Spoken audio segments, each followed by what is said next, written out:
Female. मेरी family में I am the first one to do a startup, to lead a startup. बाकी पहले कभी भी ये इकोसिस्टम या ये नहीं था मेरे घर पे भी। अभी तक बाबा या मम्मा ये कहते हैं कि क्या करोगी बेटा, इससे होगा क्या, तो ये होगा इंशाल्लाह। मेरा नाम राफिया जब्बा है एंड मेरा नाम दिव्या कुमारी एंड हमारे स्टार्टअप का नाम ऑल्टेड है, जो कि एडटेक कंपनी है।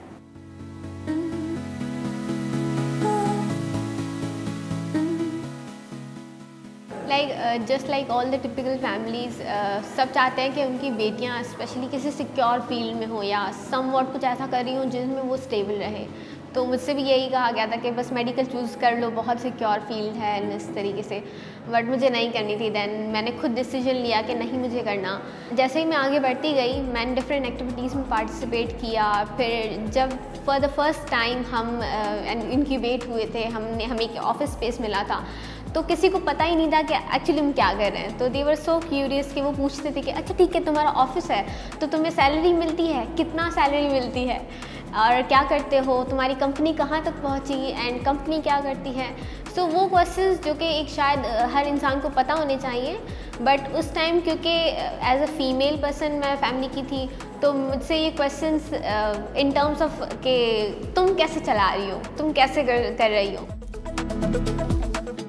21st सेंचुरी और 2022 में कि लर्निंग का बहुत जुनून आ गया है। इवन जो इस साइड की टेक इंडस्ट्रीज़ है वो ज़्यादातर आ गई। टेक साइड पे फीमेल्स, वैसे भी अगर आप इंजीनियरिंग फील्ड को देखें तो पहले कहते थे कि मेल ज़्यादा है, लेकिन अभी मेहरान यूनिवर्सिटी को ही देखें तो फीमेल्स ज़्यादा है एज़ कम्पेयर टू मेल। तो फीमेल्स आगे बढ़ रही हैं, भले टेक इंडस्ट्रीज़ हो या कोई और भी हो। ये है कि बहुत लिमिटेड रिसोर्सेज होती हैं, बहुत लिमिटेड अपॉर्चुनिटी मिलती है, तो फिर कोई मौका हाथ से हमने नहीं गंवाया एंड बस चलते गए। हम एक सिंपली वोकेशनल ट्रेनिंग कर रहे थे आर्टिफिशियल इंटेलिजेंस पे, तब वहाँ से हमें पता चला कि how artificial intelligence is use, कि किस तरह उससे हम वो सब चीज़ें कर सकते हैं जो कि जस्ट इमेजिन की जाती थी। जैसे एक ब्लैक एंड वाइट पिक्चर है, वो कलर कैसे दिखती है, इट्स सिंपल। ये हमारे जो मेन आइडिया था दैट वाज जो कि 3D मॉडल्स क्रिएट करना था। अच्छा, लोगों की बात करें तो हमने कायद-ए-आज़म, एरिस्टोटल, आरफा करीम और एलन ट्यूरिंग का मॉडल तैयार कर लिया है। और अगर जगहों का करें तो हमने मोहनजोदड़ो, फैसल मॉस्क, स्टोनहेंज, इन चीज़ों का कर लिया। और करंटली हम जहाँ पे अभी इंक्यूबेटेड है NIC हैदराबाद में, उसका भी 3D मॉडल हमने तैयार कर लिया। ये 7 का फोर्ट है जो कि करंटली बहुत ख़राब हो चुका है या बंजर की तरह दिखता है। हमने इसको पिक्चर्स और पेंटिंग के थ्रू रिक्रिएट करके इसके कंप्लीट कि ये पहले कैसे 2000 साल पहले कैसे दिखता था और ये इनिशियल टाइम में कैसा था, तो हमने ये चीज़ें क्रिएट की हैं पूरी यूजिंग 3D मॉडल्स। और पास्ट तो हो चुका, बट हमारा प्रेजेंट हम कैसे प्रिजर्व कर सकते हैं, ये वो जगह है जहाँ पर हम करंटली जो है बैठे हुए हैं। ये हमारे ऑफिसेस हैं जहाँ पर हम काम करते हैं। आप इसको पूरा अंदर से देख सकते हैं, हर एक चीज़ जो है वो बनी हुई है यहाँ पर। हमारी कंपनी का काम ये है कि हम एजुकेशन को बेटर करना चाहते हैं। हमने बूट कैंप्स अरेंज किए थे एंड वर्कशॉप्स लेटेस्ट टेक्नोलॉजीज़ के रिगार्डिंग हमने अरेंज करवाई थी और हमें बहुत पॉजिटिव रिजल्ट्स मिला।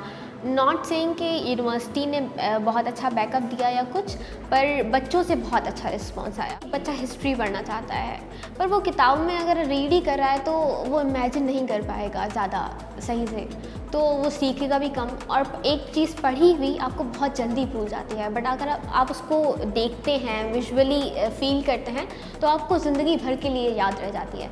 तो इसीलिए हम 3D मॉडल्स क्रिएट करते हैं जिससे आप एक चीज़ को पढ़ने के साथ देख रहे होंगे कि क्या चीज़ है, आप उसको टच करेंगे वर्चुअल वर्ल्ड में, जिस तरह हम कह सकते हैं मेटावर्स का दौर चल रहा है, तो आप इंटरेक्ट कर सकते हो उससे लाइवली। से फॉर सपोज कायद-ए-आज़म है, आप हिस्ट्री कायद-ए-आज़म से पढ़ो पाकिस्तान की, तो आपको कैसा फील होगा। तो this is all our company do, कि वो एक पास्ट को इन प्रेजेंट फॉर्म आपको दिखाती है एंड आपको उससे सीखने का मौका देती है। हमारी टीम जो है वो प्लान कर रही है कि हम कराची में जो है इस चीज़ को इनिशिएट करें, ऑर्गेनाइजेशंस को रीच आउट करें ताकि वो चीज़ ये अपने अंदर इम्प्लीमेंट करें, या फिर हम डायरेक्टली गवर्नमेंट को रीच आउट करना चाहते हैं और एक ऐसा प्रपोज़ल देना चाहते हैं कि वो इस चीज़ को लोगों तक पहुँचाए, बच्चों तक पहुँचाए।